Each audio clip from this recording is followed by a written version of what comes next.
dalka Turkiga waa dad waalehna oo aan ognahay dalkii markii ugu horeysay oo dalkan uu khatar galay oo waliba maalmihii 2011 abaaraha dawladda Turkiga waxay noqotay dawladda ugu horeysay ee Prime Minister-koodu hadda madaxweynaha Erdogan uu halkan yimaado oo ah mas'uulkii ugu sareeyay ee Soomaaliya yimaada taasoo xaqiiqatan Soomaaliya tusay caalamka oo wixii ka dambeeyay dawlado badan iyo madax badan ay halkan yimaadeen waxaan leeyahay abaal waad ku maasantiin walaal jiratihiin ummadda Soomaaliyeedna idin loobi mayso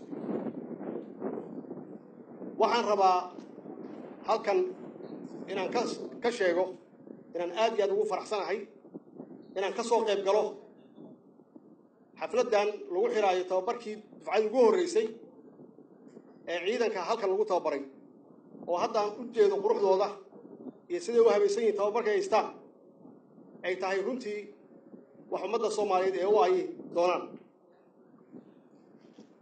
quruxdan waxaa ka dambaysa waajibaadka aad leedihiin waxa weeye difaaca dalkiina dadkiina iyo diintiina oo kulligeen wax alla wixii mas'uul ah aan dhaar u marnay taasoo ay tahay inaad naftiina iyo dhiiggiina u daadisaan waajibaadkiina waxa weeye inaad muujisaan wadaniyad oo aad dalkiina u dhimanaysaan oo aad difaacaysaan badihiisa xuduudihiisa iyo hawadiisaba waxaa idinkaga baahan yahay inaad ogtihiin astaanta qaranka Soomaaliyeed waxaad tihiin wiilasha aan ku seexanayno oo aan doonayno dalka inay ka difaacaan cadawgana haysta oo dhibka nagu haya oo ummadeena dhibaya oo caruurteena iyo cid walba maalin cad ku leynaya oo xasuuqaya jiradka ku xasuuqaya waxay ummadda Soomaaliyeed ka sugaysaa inaad difaacdaan waxaa idinka rabaa inaad la timaadaan asluubteeda inaad la timaadaan discipliinkeeda inaad la timaadaan oo ay tahay mid ugu horeysa marka laga tago wadaniyadda waxa ciidanku uu ku kala dambeeyo waxa ciidanku ku shaqeeyo waxa ciidanku uu ku dagaalo ciidan aan asluub lahayn ciidan ma aha waa lidin og yahay inaad tihiin geesiyiin cid walbana waa idin qirtay laakiin haddii ciidanku uusan lahayn asluub geesinimadiisu iyo qalabku haysto waxba tari maayo waxaan idin leenahay oo muhiimka ah iyada naftigeeda daacadnimada inaan laga tegin haddii aad leedahay wadaniyadii asluubtii aad leedahay waxaa loo baahan yahay inaad hufan tahay oo waxa lagu dhigtay oo ay ugu yartahay qoriga haysto inaad ummad u hayso maxaa yeelay adigu ma lihid waa lagu aaminay waxaa la rabaa inaad ummadda ku difaacdo waxa weeye waajibaadkaas waa waajibaadka idinku aad leedihiin waajibaadku ay madaxda leedahay waxaa la yiraahdaa askari xun ma jiro laakiin waxaa jira sarkaal xun maxaa yeelay ficilka askariga waxa weeye waa ficilka sarkaalka ama madaxdiisa madaxdu waa sarkaalka madaxdu ah kuma sineen waxay ku siman tahay taliyaha gaaska taliyaha guutada taliyaha ciidanka iyo taliyaha guud oo anigu waan ahay waxa loo baahan yahay in anagu nafteena waajibaadkeena gudanno waajibaadka aan leenahay waxay tahay inaan bedelno qaabka loo fakaro haddii qaabkii hore oo mudooyinkii la soo dhaafay oo aan ku jirnay duruufaha keed aan u fakarayna qaabab guracan oo Soomaaliya adduunka ka reebay oo aan niraahno qabyaalad ama qabiil ama beelo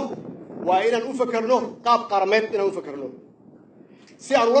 ula tartanno oo aan ula jaanqaadno caalamka qaranku wuxuu yahay marka qaabka qaranka loo baahan yahay inaan u fakarno oo madaxdu ay tahay inuu fakarto oo anigu aan ugu horeeyo inaan ka bilaabo waxaan halkan u fadhiyaa ummadda Soomaaliyeed idinkuna waxaad matalaysaan ummadda Soomaaliyeed iyo qaranka Soomaaliyeed qof qabiil u fadhiya ma jiro xafiis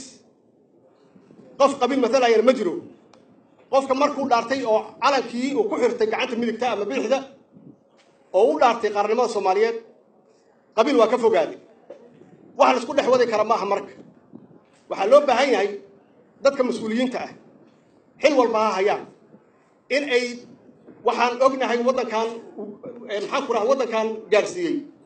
ay tahay qabyaaladda iyo waxyaabaha guraxan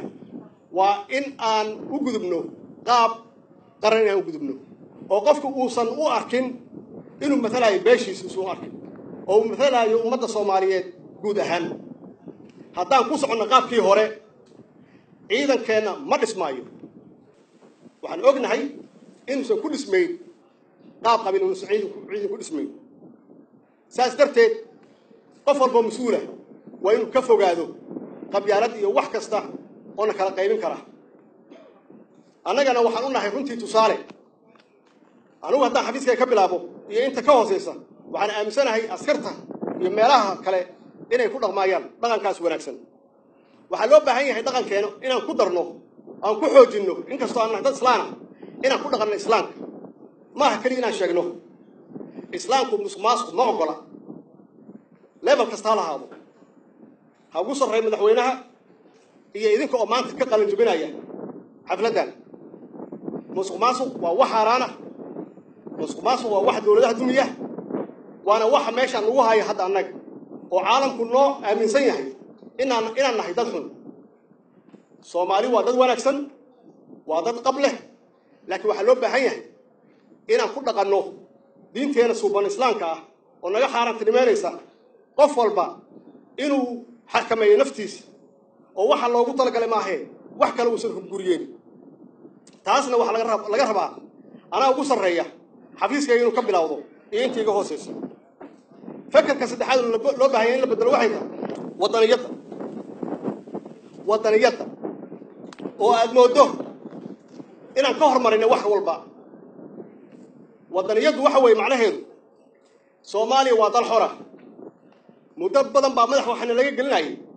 Soomaali waa la haystaa Soomaali lama haysto Soomaali waa dad xora waa dal xora annaga loo baahan yahay inaan la imaanno wixii aan caalamka kula tartami lahayn annaga loo baahan yahay inaan la imaanno midnimadeeda ummad qaybsan ummad dhibaato isku haysa waxa weeye waa loo talin macnaheedu waxay tahay annaga laga rabaa inaan wax alla wixii khaladkeena ah aan saxno oo igu horeyso midnimadeena taas hadday timaado Soomaaliya waxay diyaar u tahay waddan walba oo caalamka ah inay la jaan qaado oo ay la saaxiibto oo aan naloo tilmaamin waddankaan la saaxiibi lahayn iyo waddankaan la culoobi lahayn taasna anaa ugu horeeya oo leh Soomaaliya waa xor dadkeenu waa xor dalkaan rabnaan la saaxiibi karnaa oo dana Soomaaliya ka shaqeynaya waddan walbana waxaan rabnaa inaan macaamil la samaysano annaga danaheena naqaana danaheenu waxay tahay dadkeena inaan horumarino dadkeena iyo dalkeena qabkii lagu yaqaanay ku soo celino sidaas darteed Soomaaliya xiriirkeeda dibadda cid walba oo furan yahay cid walba waa soo dhaweynaynaa walaalayaal saddexdaas arrimood haddaan iska xakameeno saddexdaas arrimood haddaan xoojino qabkii Soomaaliyeed iyo wixii lagu yaqaanay way noo soo noqon inaan u fakarno qaab qaran oo aan ka gudubno qaab qabiil iyo wax la mid ah oo danta guud aan wax walba ka hormarino inaan nahay dad islaana oo ku dhalan islaam inay sidee taan ugu dhaqanno oo wixii naga xaaraantinimeynayso oo xun aan iska leexinno waxa noo wanaagsan diinta ay noo sheegayso aan aad uga shaqeyno waddaniyaduna waa tan ugu muhiimsan iyada naftigeeda oo labadaas qaybood aan hore u sheegay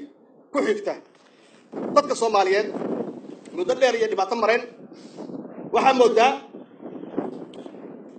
inaan isu sheegno in laga adkaaday